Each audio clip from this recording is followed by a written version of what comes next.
ये वेनिस थी, जहाँ एक नीलामी घर में काफी कीमती चीजों की नीलामी होने वाली थी। इसीलिए बड़े बड़े अमीर लोग मास्क पहनकर यहाँ बैठे हुए थे। यहीं पर हम कहानी के मेन कैरेक्टर को देखते हैं, जिसका नाम साइरस था। वो काफी स्मार्ट था और एक बार फिर यहाँ अपने साथियों के साथ चोरी का प्लान कर चुका था। यहाँ हमें साइरस की टीम के बारे में बताया जाता है, जिनमें सबसे टॉपर वो खुद था। फिर थी पायलट लड़की, एक था लॉक मास्टर जो हर तरह के मुश्किल लॉक्स को भी आसानी तोड़ सकता था, एक लड़की हैकर थी और लड़का था इंजीनियर। एक बड़ी उम्र का आदमी भी होता है जो इनकी चोरियों में मदद करता था। इस वक्त वो साइरस के साथ नीलामी घर में आया हुआ था। यहाँ हर जगह पर कैमरास भी लगाए हुए थे, जिन पर पुलिस की नजर थी। और सबसे सीनियर ऑफिसर का नाम एबी होता है। काफी वक्त पहले वो साइरस से मिली थी, इनकी दोस्ती हो गई थी। पर जब एबी को पता चला कि वो कितना बड़ा चोर है, तो एक मिशन पर इसने साइरस को पकड़ने का प्लान बनाया। लेकिन वो क्योंकि काफी चालाक था, इसलिए भाग गया था। लेकिन इस बार एबी अपनी टीम के साथ पूरी तरह से तैयार थी कि जैसे साइरस चोरी करेगा, ये उसे रंगे हाथों पकड़ लेगी। और अब नीलामी शुरू हो जाती है। सबसे पहले एक काफी महंगी पेंटिंग को लाया गया, जिसकी एक के बाद एक बोली लगने लगती है। लेकिन आखिर में वो 2 करोड़ की बिक जाती है। मगर ये चोर साइरस और उसके साथी जो पहले ही स्टार में बैठे हुए थे, ये उस पेंटिंग को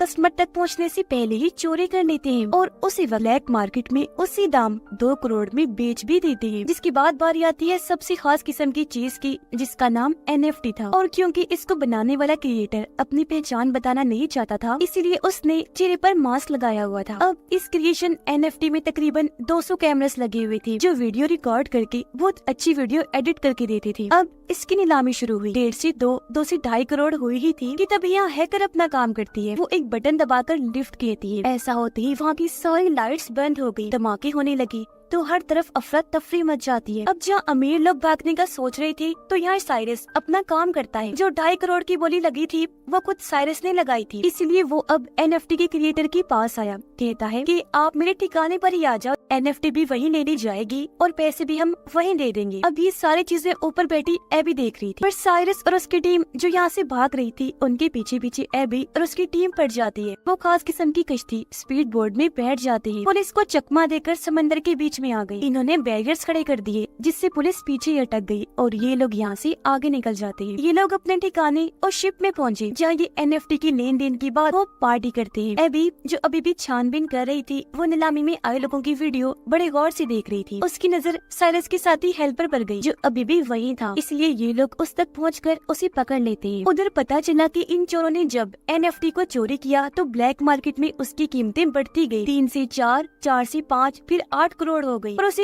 एक्टिवेट चलाने के लिए इन्हें असली मालिक की जरूरत थी, इसलिए ये उस क्रिएटर को भी उठा लाए थे। साइरस उससे बात करता है, कहने लगा कि तुम्हारा NFT मार्केट में जहाँ 2.5-3 करोड़ का बिकना था, वो अब चोरी होने की वजह से ब्लैक मार्केट में 8 करोड़ का बिकेगा। तुम्हें लगता है हमने तुम्हें ऐसे अगवा किया? नहीं, बल्कि ब्लैक मार्केट में बेचकर आधा मुनाफा तुम्हें भी देंगे। इससे तुम्हारा हमारा दोनों का फायदा होगा। तो टेंशन ना लो, जम की पार्टी करो। साइरस की टीम का हेल्पर एबी के सामने बैठा हुआ था और सभी सवालों के उल्टे सीधे जवाब दे रहा था। एबी कहती है कि मैं तुम्हें जेल में डाल दूंगी और सबके सामने तुम्हारी सच्चाई ले आऊंगी। बेहतर होगा कि तुम अपनी टीम के बारे में हमें सब कुछ बता दो। तब हेल्पर कहता है कि मेरी टीम इस वक्त लंदन में है, अगर उन्हें पकड़ना है तो मेरे साथ वहाँ जाना होगा। इसलिए अब एबी अपने साथियों के साथ लंदन की पुलिस डिपार्टमेंट में जाती है। यहाँ उसकी मुलाकात एक और ऑफिसर से हुई, जो उसे बताता है कि मुझे खुफिया तरीके से पता चला है कि सबसे बड़ा माफिया, जिसका नाम लार्स है, उसने हाल ही में मार्केट के शेयर्स के साथ हेरा फेरी की है, जिससे कीमतें ऊपर नीचे होने की वजह से उसे बहुत मुनाफा हुआ है। मगर इस मुनाफे की वजह मार्केट या चीजों की कीमतों की उलट पुलट नहीं, बल्कि डैम का पानी पूरे शहर में फैला दिया, जिससे वहाँ बाढ़ आ गई, घर डूब गए, लोगों की जानें चली गई। तो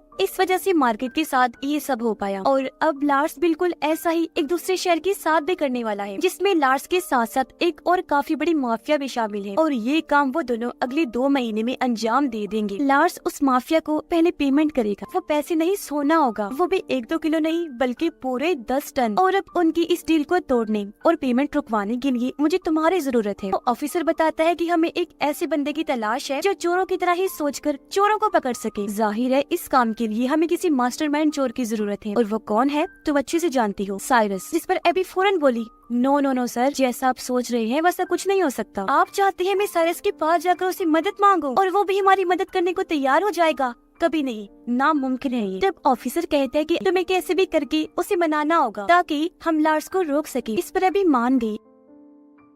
फौरन पहुंच जाती है साइरस के पास। यहाँ दोनों एक दूसरे को ही दोष देने लगते हैं कि तुमने धोखा दिया, तुमने दिया। पर आखिर में बात खत्म करके साइरस उसकी आने की वजह पूछता है, जिस पर एबी कहती है कि तुम्हें मेरे लिए एक चोरी करनी हो, और उसे वो सारी बातें बता देती है जो एबी को ऑफिसर ने बताई। फिर कहती है कि तुम्हें वो सारा सोना चोरी करना होगा, जिसके बाद साइरस ये सारी बात अपने साथियों को भी बताता है। उसके साथी चौंक तो गई, पर साइरस कहता है कि समझ सकता हूँ कि ये काम मुश्किल है, लेकिन करना बेहद जरूरी है, क्योंकि अगर वो लोग अपने प्लान में कामयाब रहे तो पूरा शहर बाढ़ में बह जाने की वजह से बर्बाद हो जाएगा, मासूम लोग मर जाएंगे। और अब बारी बारी सारे लोग पता लगवाने की कोशिश करने लगते हैं कि आखिर लार्स और वो माफिया ये प्लान अंजाम कैसे देंगे। पता चला कि वो सारा सोना सबसे पहले लार्स के अड्डे से निकलेगा, फिर ट्रक्स के जरिए वहाँ से ले जाया जाएगा, जिसके बाद वो प्लेन के जरिए उसकी मंजिल तक भेजा जाएगा। इसलिए अब यहाँ साइरस और उसकी टीम अपने अपने कामों में लग जाती है कि वो कैसे अपना मिशन अंजाम देंगे। यहाँ सबसे पहले हैकर बताती है कि अगर हम बिल्कुल वैसे ही दिखने वाला प्लेन बना ले तो चोरी करना आसान हो जाएगा। पर सवाल ये था कि वैसा प्लेन आएगा कहाँ से। इस पर साइरस कहता है कि मैं नीलामी घर में एक अमीर लड़के से मिला था जो प्लेन्स के लेन देन का काम करता है। उसके पास एक ऐसा प्लेन है जो थोड़ा बहुत उससे मिलता जुलता है, जिसे हम खुद तब्दील करके वैसा बना सकते हैं। तो हो सकता है वो ही हमें उस प्लेन को दे दे। इसलिए अब ये सारे लोग उस प्लेन डीलर के पास पहुँच जाते, जो इन्हें वही आलीशान प्लेन दिखाता है। ये काफी खूबसूरत भी था, लेकिन इसे उड़ाना मना था क्योंकि इसमें कई सारे LED ग्लास लगे हुए थे, साथ ही बहुत ज्यादा शोर भी था। इसलिए डीलर अपना प्लेन देने से मना कर देता है, लेकिन एबी उसे ये बता देती है कि मैं पुलिस वाली हूँ, इस तरह के प्लेन्स रखना वैसे भी गैर कानूनी है, और अगर तुमने ये हमें ना दिया तो जेल की हवा खाओगे। जिस पर आखिर वो मान ही जाता है। अब प्लेन तो मिल गया था, तो अगला सबसे बड़ा मसला ये था कि रडार पर हेरा फेरी कैसे की जाए, जिसके लिए इन्हें बनाना होगा PSI, जो इस तरह के सिग्नल्स बनाएगा जिससे हालांकि हवा में 2 ही प्लेन्स उड़ रहे होंगे, मगर वो सिग्नल सिर्फ एक ही प्लेन दिखाएगा। लेकिन यहाँ एक छोटा सा मसला था, मतलब जब इन दोनों प्लेन्स को एक दूसरे के ऊपर नीचे करेंगे तो कुछ वक्त के लिए रडार पर ये दोनों ही प्लेन्स नजर आएंगे, जो हेडक्वार्टर में बैठे हुए लोग देख लेंगे। इसलिए इन्हें वहाँ अपने किसी खास आदमी को बिठाना था। जिस पर एबी कहती है कि एयरपोर्ट पर मैं एक ऑफिसर को जानती हूँ जो मेरा दोस्त है, वो हेडक्वार्टर में ही बैठा होता है, तो हमारा काम वो कर देगा। इसलिए ये अब उस ऑफिसर से जा मिले जो व्हील चेयर पर था। इन्होंने अपनी बात रखी, जिसके लिए वो साफ साफ मना कर देता है कि सॉरी, मैं ये काम नहीं करूँगा क्योंकि इसमें चोरी शामिल है। नहीं, बिल्कुल नहीं। पर तभी साइरस कहता है कि मैं इस काम के बदले तुम्हें 10 लाख दूंगा, जिसके लिए वो ऑफिसर मान गया। तो ये सारी टीम अपने अपने काम पर लग जाती है और इस प्लेन को ये लोग बदलने में लग जाते हैं, मतलब कि रंग वगैरह करते हैं ताकि ये दूसरे प्लेन की तरह लगने लगे। जिसके बाद PSI की मशीन बनाई जाती है जो सिग्नल्स में हेरा फेरी करेगी, पर उसका साइज बड़ा लग रहा था और वो किसी बॉम्ब से कम नहीं लग रही थी। इसलिए एबी हैकर को कहती है कि ऐसा करो, इस PSI मशीन के छोटे छोटे कई सारे हिस्से बना दो जो हर एक मेंबर को दे दिया जाएगा, इस तरह काम आसान हो जाएगा। इसके लिए हैकर मान गई और काफी मेहनत करने के बाद वो PSI मशीन के अलग अलग हिस्से बना देती है। जिसके बाद आखिरकार इनका फाइनल दिन आ जाता है, जहाँ सब लोग अपने अपने हिसाब से तैयार हो जाते हैं। इन्होंने आधे टिकट बिजनेस क्लास के लिए थी तो आधे इकोनॉमी की, ताकि ये पूरे ही प्लेन में फैल जाएं। पता चला कि लार्स की 2 गुंडे बिजनेस में तो 3 इकोनॉमी क्लास में ही, जबकि सबसे नीचे था 10 टन सोना। जिसके बाद ये पूरी टीम अपनी चोरी को अंजाम देने के लिए पूरी तरह से तैयार हो जाती है। हैकर ने सभी कैमरास को हैक कर लिया था ताकि हर एक चीज पर नजर रखी जा सके, जबकि लॉक मास्टर ने अपने हिस्से की PSI मशीन बाथरूम में जाकर लगा भी दी। इनका एक साथी डर गया था, इसलिए वो साथ नहीं आया था। तब उसके हिस्से का काम एबी करने का सोचती है। वो अपने बिजनेस क्लास के बाथरूम में जाकर दूसरी PSI मशीन को वहाँ लगाने लगती है, पर तभी एक झटका लगने की वजह से वो मशीन छूटकर नीचे गिर गई, टूट जाती है। उसके कई सारे टुकड़े हो गए, जिससे एबी काफी परेशान हो गई, क्योंकि कैसे भी करके दोबारा जोड़कर ये मशीन यहाँ लगानी ही थी। मगर अब गुंडे भी वॉशरूम में आना चाहते थे और अगर उन्होंने ये देख लिया तो इनका प्लान चौपट हो जाएगा। लेकिन यहाँ ठीक वक्त पर साइरस आ गया और अब ये दोनों मिलकर मशीन को जोड़कर वहाँ लगा ही देते हैं, जबकि पायलट अपनी जहानत से अपने वाले प्लेन को उड़ाकर उस बड़े वाले प्लेन के नीचे ले आती है। साथ ही PSI के एक्टिवेट होने का इंतजार करने लगती है ताकि दोनों प्लेन्स की रडार का एक ही सिग्नल जाए। इसीलिए अभी हेडक्वार्टर की रडार में 2 ही प्लेन्स के सिग्नल्स आ रहे थे, जो देखकर एयरपोर्ट ऑफिसर की साथी कहती है कि हमें इस बारे में ऊपर खबर कर देनी चाहिए। जिस पर वो ऑफिसर इन्हीं एबी का साथी जवाब देता है कि ये मामूली सी खराबी होगी, 2-3 मिनट में ठीक हो जाएगी। वो उसे अपनी बातों में उलझाने लगा। जिस बीच PSI की एक्टिवेट होते ही पायलट अपने वाले प्लेन को दूसरे प्लेन से कनेक्ट कर लेती है। ऐसा होते ही सिग्नल मिलने लगे, जिससे अब रडार पर बस एक ही प्लेन नजर आने लगता है। तब ऑफिसर अपने साथी को कहता है, देखो मैंने कहा था ना ये खराबी है, लो अब ठीक भी हो गई।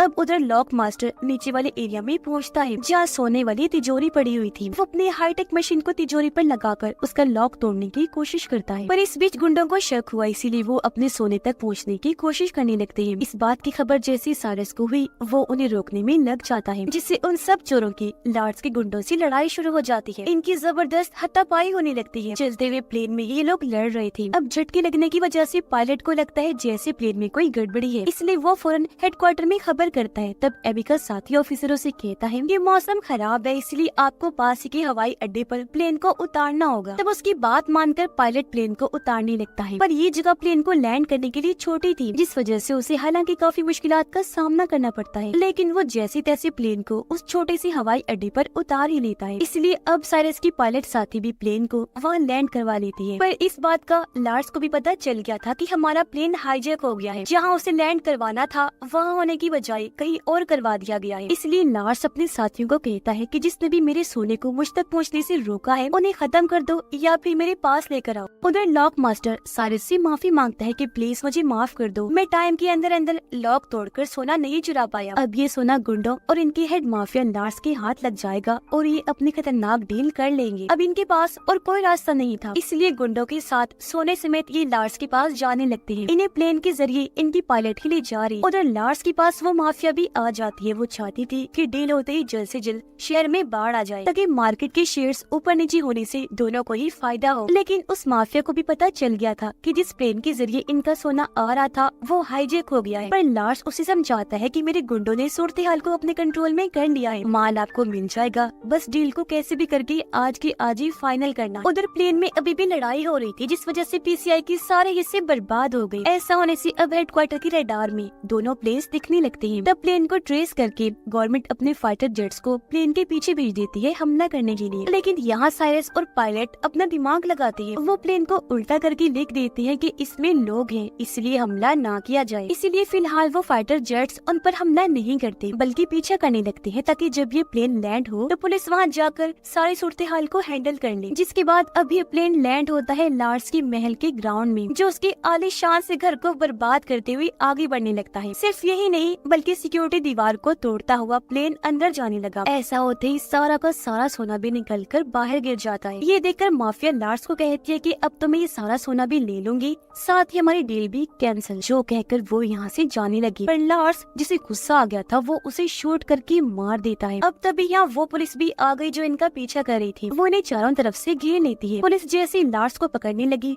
वो कहता है कि ये मेरा अपना घर है और ये चोर यहाँ आए थे उस माफिया औरत के साथ डील करने के लिए। असली गुनाहगार माफिया ये है, इन्होंने ही उस माफिया औरत को मारा है, तो आप इन्हें पकड़ कर ले जाए। पर यहाँ साइरस अपना दिमाग लगाता है। वो प्लेन की एलईडी ग्लास और एनएफटी क्रिएशन की रिकॉर्डिंग से पुलिस को ये दिखा देता है कि असली गुनाहगार लार्स माफिया ही है। इसने ही औरत माफिया से सोने की डील की थी, पूरे शहर को बर्बाद करने की प्लानिंग थी, इसलिए लार्स को पुलिस गिरफ्तार कर लेती है। इस मिशन में एबी और लंदन का ऑफिसर भी शामिल था, जिनका मकसद ही इस डील को रोकना था। तो इसमें कामयाब होने की वजह से वो सारा सोना पुलिस अपने साथ ले जाती है। एबी साइरस की टीम का हिस्सा बन जाती है। यहाँ पता चला कि एबी जब बच्ची थी तो उसे एक पेंटिंग काफी पसंद आ गई थी, जो अब साइरस उसे गिफ्ट करने का सोचता है, ताकि एबी उससे मुतासिर हो जाए और ये लोग फिर से एक हो जाएं। जिसके बाद यहाँ सबसे बड़ी बात सामने आती है। असल में लॉक मास्टर ने सारा सोना वहाँ से निकाल लिया था, वहाँ असली सोने की बजाय नकली सोना रख दिया था और इस तरह करके दिखाया जिससे वो तिजोरी तोड़ने में कामयाब नहीं हुए। यानी कि जो सोना पुलिस के हाथ लगा था वो सिर्फ सोने जैसे दिखने वाली लोहे की ईंटें थी, जबकि असली सोना तो उसी वक्त आसमान से गायब कर दिया गया था और ये लोग उसे अपने ठिकाने पर भिजवा चुके थे। यानी ये चोर एक बार फिर अपने मास्टरमाइंड की वजह से इतनी बड़ी चोरी अंजाम देने में कामयाब रहे थे। ये लोग फिर अपना सोना लेने के लिए जाते हैं। सब इतनी बड़ी कामयाबी पर एक दूसरे की गले लगकर मिलते हैं। इनकी खुशी का कोई ठिकाना